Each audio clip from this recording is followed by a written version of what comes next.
Hello and welcome to another episode of today's GK. I am Pooja Trivedi, and in this segment we bring to you objective questions on a daily basis to help you crack prelims. Let's begin with the practice question of the last segment. Consider the following. The provision would provide for one law for the entire country, applicable to all religious communities in their personal matters, including marriages, divorces, inheritance and adoption. And the above description most appropriately is related to which of the following DPSP? The correct answer is option A, Article 44. Article 44 of the Constitution lays down that the state shall endeavour to secure a uniform civil code for the citizens throughout the territory of India. The provision of the UCC envisages that it would be providing for one law for the entire country, which is applicable to all religious communities, not only if we talk about where the ambit is going to be, it's not going to be anywhere else, but personal matters such as marriages, divorce, inheritance, adoption. Article 44 is one of the DPSP. And DPSP, as defined in Article 37, are not justiciable, but the principles laid down therein are fundamental in the governance. Consider the following statements regarding the Interstate Water Disputes Act of 1956. The Act provides the central government to set up an ad hoc tribunal for the adjudication of water disputes. The decision of the tribunal is not binding on the parties of the dispute, and the Supreme Court does not have jurisdiction in respect of such water disputes. So we have to select the correct statement. First is correct, not the second, because the decision is final and binding. Third is correct, so the correct answer should be 1 and 3, that is option A.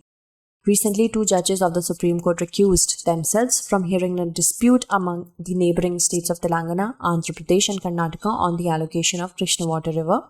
And the Interstate Water Disputes Act of 1956, it empowers the central government to set up an ad hoc tribunal for the adjudication of the dispute between 2 or more states in their relation to the water of an interstate river or river valley. The decision of the tribunal is final and binding on the parties to the dispute, and neither the Supreme Court nor any other court is to have jurisdiction in respect of any water dispute which may be referred to such a tribunal under this Act. Consider the following statements regarding red sandalwood. It is endemic to the Western Himalayas in India, and they usually grow in cool temperate climate. It is known for its rich hue and therapeutic properties. We have to select the correct statement. Option 3 is the correct one because it is the only correct one. Third statement, option C will be the correct answer then. Red sandals has fallen back into the endangered category in the IUCN Red List. Red sandalwood, also commonly known as red sandals, is endemic to South India. They are found in tropical dry deciduous forest of Palakonda and Sheshachalam hills ranging in Andhra Pradesh and also found in Kerala, Tamil Nadu and Karnataka.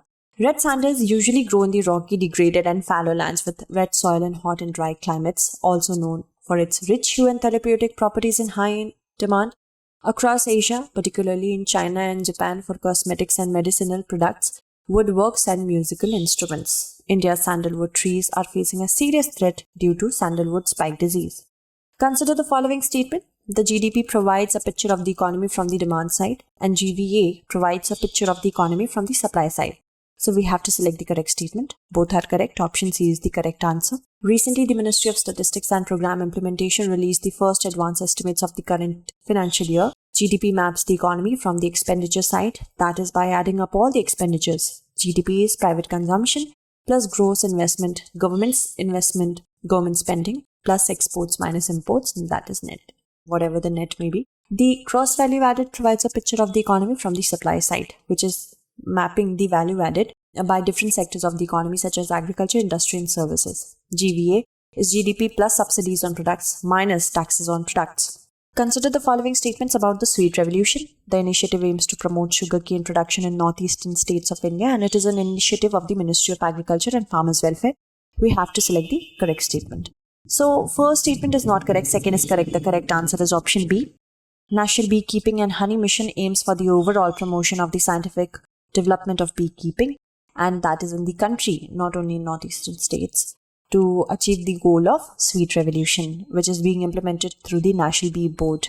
The National Bee Board, under the Department of Agriculture, Cooperation and Farmers Welfare, will be the national level nodal agency for overall holistic development and promotion of the beekeeping sector at the national level under NBHM for implementation of activities. Recently, the Khadi and Village Industries Commission has launched the country's first mobile honey processing van at village in Uttar Pradesh. Mobile honey processing van that will process beekeepers honey at their doorstep and thus save them the hassle and the cost of taking the honey to processing plants in far-off cities for processing.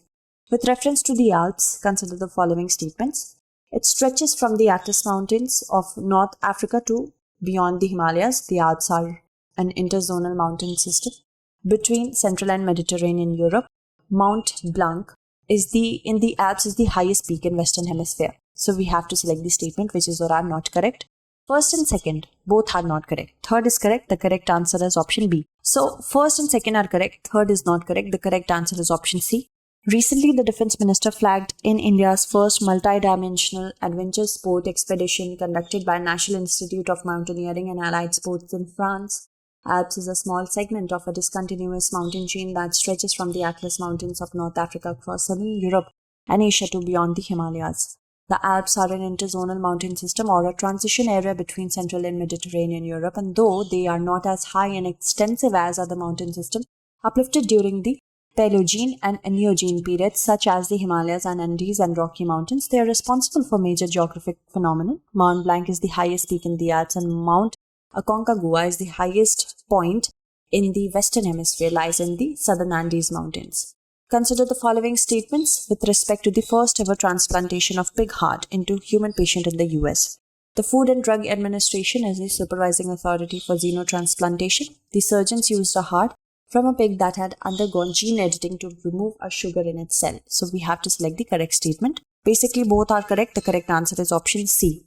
In a medical first, doctors transplanted a pig's heart into a patient in a last-ditch effort to save his life, and a Maryland hospital said on Monday that he's doing well.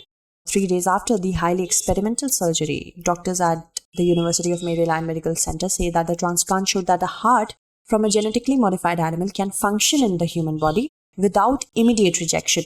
There's a huge shortage of human organs which are donated for transplants. That is why it had to be taken up. Prior attempts at such transplants or xenotransplantation have failed largely because patients' bodies rapidly rejected the animal organ. And in 1984, baby Faye, who was a dying infant, he lived 21 days with a baboon heart. The Maryland surgeons used a heart from the pig that had gone gene editing to remove a sugar in its cell. Now, it is responsible for the hyperfast organ rejection.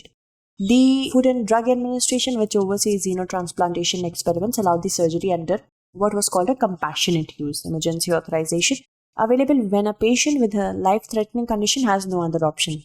2021 was the 5th hottest year of the planet Earth, according to the Copernicus analysis. With reference to the sentence, consider the following statements. The year was 5th warmest by a slight margin over 2015 and 2019. The rate of increase of carbon dioxide concentrations in the atmosphere has gone up in the past few years, according to the analysis. And the mean temperature globally last year was 1.1 to 1.2 degrees Celsius, higher than it was before industrialization. So we have to select the statement which is or are not correct. 1 and 2, both are not correct because the year was 5th warmest by a slight margin over 2015 and 2018. Rate of increase of carbon dioxide in the atmosphere has gone down, although the absolute accumulation has increased, remember. So, first and second are not correct, third is correct. The correct answer should be option A. Last year was Earth's 5th hottest year on record. European scientists have announced that on Monday. The mean temperature globally last year was 1.1 to 1.2 degrees Celsius higher than it was before industrialization led humans to begin pumping large quantities of carbon dioxide into the air. So, this is what we have already discussed. Now, the hottest years on record are 2016 and 2020 in a virtual time.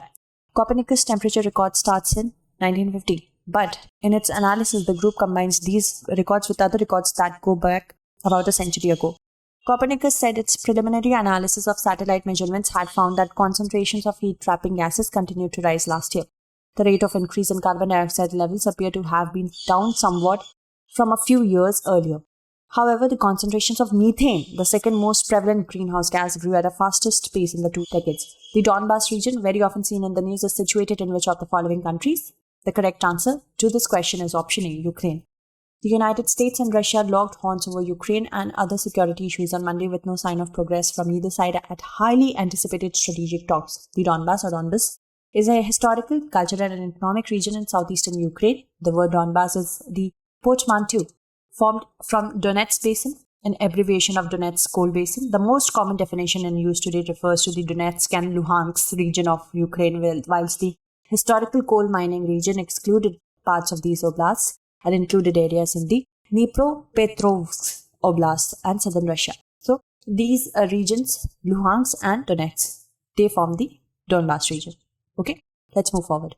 With reference to Lal Bahadur Shastri ji, consider the following statements. He was the first posthumous recipient of the Bharat Ratna. He died in Tashkent in present-day Uzbekistan. He was in charge of the portfolios of Railway Ministry and the Home Ministry before he became the Prime Minister. So we have to select the correct statement. All are correct. The correct answer is option D. January 11 marks the death anniversary of former Prime Minister Lal Bahadur Shastri ji, who passed away on this day in 1966 in Tashkent in present-day Uzbekistan. He was born in 1904. Shastri ji shared his birthday with Mahatma Gandhi ji, as both were born on October 2nd. The nation's second Prime Minister who succeeded Jawaharlal Nehru was known for his simplicity and honesty and was posthumously honoured with Bharat Ratna, becoming its first posthumous recipient. Hailing from a simple family, he became an avid follower of Gandhiji and went on to hold important portfolios during his political career. A famous anecdote from the former Prime Minister's life is when, on 2 occasions, he resigned as Railway Minister, taking moral responsibility for 2 separate train accidents which took place during his tenure.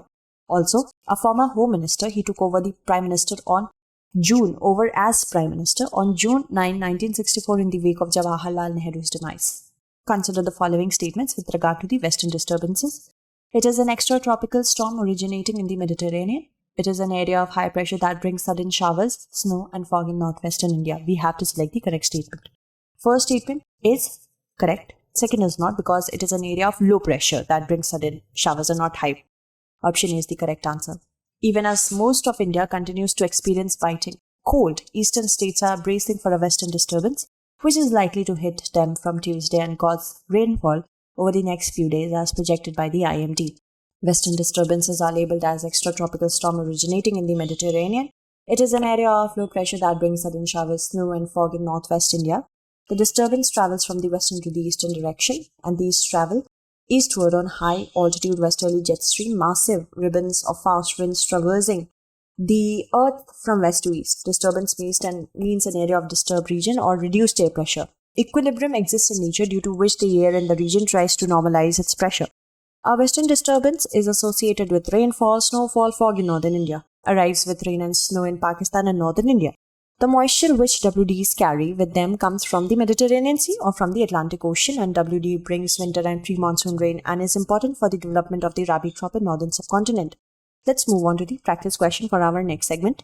With reference to the Collective Security Treaty, consider the following statements. It is an intergovernmental military alliance of post-Soviet states. It is referred to as the Tashkent Pact. So we have to select the not correct statement. That's it for today. Tomorrow we shall meet again with another segment. Until then, stay updated and thank you so much for watching.